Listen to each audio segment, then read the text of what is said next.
وضو آپ کا ہوگا تو آپ کی نماز قبول ہوگی، اگر آپ وضو صحیح طریقے سے نہیں کریں گے تو آپ کی نماز بھی اللہ کی بارگاہ میں قبول نہیں کی جائے گی۔ سنت طریقہ یہ ہے کہ سب سے پہلے اپنے ہاتھ دھو لیں آپ۔ نبی کریم صلی اللہ علیہ وسلم نے ہمیں طریقہ بتلایا، فرمایا کہ تو بسم اللہ کہہ لے یا بسم اللہ الحمدللہ کہہ لے۔ نبی پاک صلی اللہ علیہ وسلم نے فرمایا کہ رب تبارک و تعالیٰ تیرے سر سے پاؤں تک تجھے پاک کر دے گا۔ اور نبی کریم صلی اللہ علیہ وسلم نے فرمایا کہ جو بسم اللہ والحمدللہ پڑھ کر وضو کرے گا، حضور نے فرمایا کہ جب تک اس کا وضو رہے گا اللہ تبارک و تعالیٰ اس کے لیے نیکیاں لکھتا رہے گا۔ یہ آپ نے سن لیا، وضو کرنے سے پہلے آپ نے کیا کرنا ہے، اپنی زبان کو حرکت دے کہہ دیں، بسم اللہ کہہ لیں یا بسم اللہ والحمدللہ کہہ لیں۔ اس سے آپ کو ثواب بھی کتنا ملے گا آپ نے سنا۔ پھر ایک کولی کرنا، یہ 3 مرتبہ۔ اگر آپ روزے دار ہیں پھر آپ نے گرگرہ نہیں کرنا، اگر آپ نے روزہ نہیں رکھا پھر گرگرہ کرنا، یہ سنت ہے۔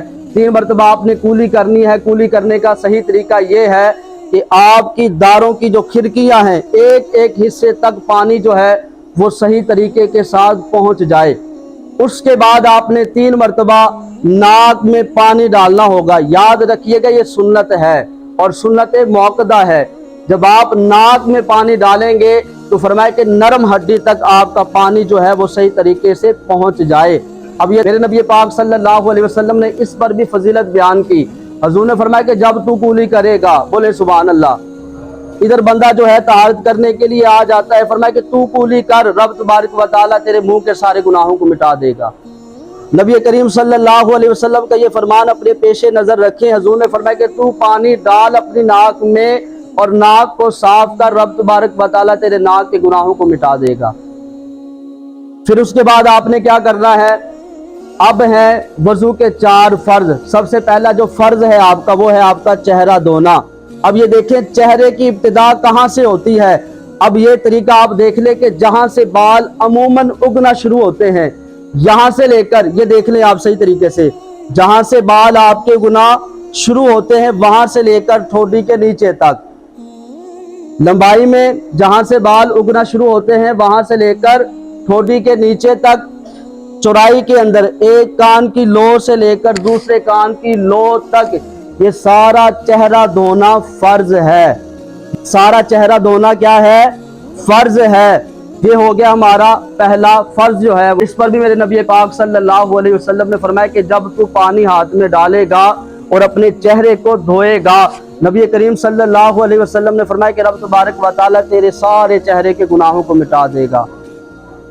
اب اس کے بعد نبی پاک صلی اللہ علیہ وسلم نے ہمیں طریقہ بتلایا، فرمایا کہ تو نے جب ہاتھ دھونے ہیں، ہاتھ جو ہے وہ کہاں تک دھونا فرض ہے، کونیوں سمیت، لیکن افضل جو ہے وہ آدھا بازو دھونا مستحب ہے۔ یاد رکھیے گا کونیوں سمیت آپ نے اپنے بازو 3 مرتبہ دھونے ہیں۔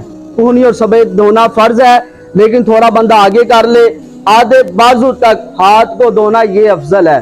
یہ ہمارا وضو میں دوسرا فرض ہے اور اس پر بھی نبی کریم صلی اللہ علیہ وسلم نے فضیلت بیان کی، فرمایا کہ جب تو اپنے ہاتھوں کو کونیوں تک دھوئے گا اللہ تبارک و تعالیٰ تیرے ہاتھوں کے گناہوں کو مٹا دے گا۔ اس کے بعد ہمارا تیسرا فرض ہوگا جسے کہتے ہیں سر کا مسح کرنا۔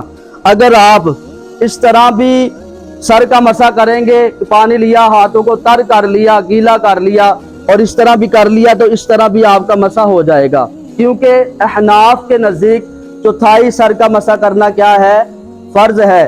لیکن سنت طریقہ کیا ہے، سنت طریقے پر عمل کریں گے نبی کریم علیہ السلام نے فرمایا کہ رب تجھے 100 شہیدوں کا ثواب عطا فرمائے گا۔ یہ اپنے پیش نظر رکھا کریں ثواب، اس کی فضیلت کتنی ہے۔ میرے نبی پاک صلی اللہ علیہ وسلم نے ہمیں طریقہ بتلایا۔ سنت طریقہ کیا ہے کہ آپ نے یہ جو 3 انگلیاں ہیں پہلے والی، انہیں آپ نے ایسے کلوز کر لینا، ملا لینا ہے، ٹچ کر لینا اس طریقے سے، اور یہ جو ہے شہادت کی انگلی اور انگوٹھا جو ہے یہ آپ نے ساتھ میں ملانا نہیں، بلکہ 3 انگلیاں ہماری ایسے ملی ہوں۔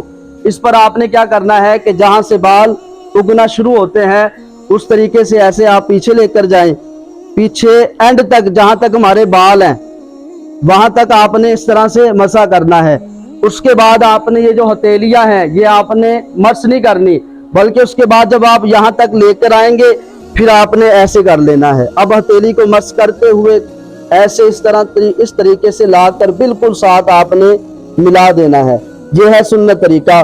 اس کے بعد ہماری شہادت کی انگلی بچی، اس سے آپ نے اپنی کانوں کے جو پرزے ہیں صحیح طریقے سے یہاں پر اس کا آپ نے مسح کرنا ہے، یہ سنت طریقہ ہے۔ صحیح طریقے سے آپ نے مسح کرنے کے بعد اس کے بعد آپ کے انگوٹھے بچے، اس کے آپ نے کیا کرنا ہے کہ اپنی کان کے پیچھے جو کن پٹی ہے جہاں تک آپ نے صحیح طریقے کے ساتھ مسح کرنا ہے۔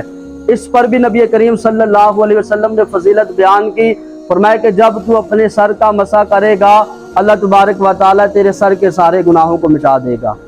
اب اس کے بعد ہمارا آخری فرض جو بچا ہے وہ ہے آپ کا پاؤں کو دھونا ٹخنوں سمیت۔ آپ کے پاؤں کا دھونا کیا ہے؟ فرض ہے۔ جب آپ نے وضو کرنا ہے تو پاؤں کو کہاں تک دھونا ہے؟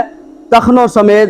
اس پر بھی نبی کریم صلی اللہ علیہ وسلم نے فضیلت بیان کی کہ جو بندہ وضو کرتے وقت اپنے پاؤں کو دھوئے گا اللہ تبارک و تعالیٰ اس کے پاؤں کے سارے گناہوں کو مٹا دے گا۔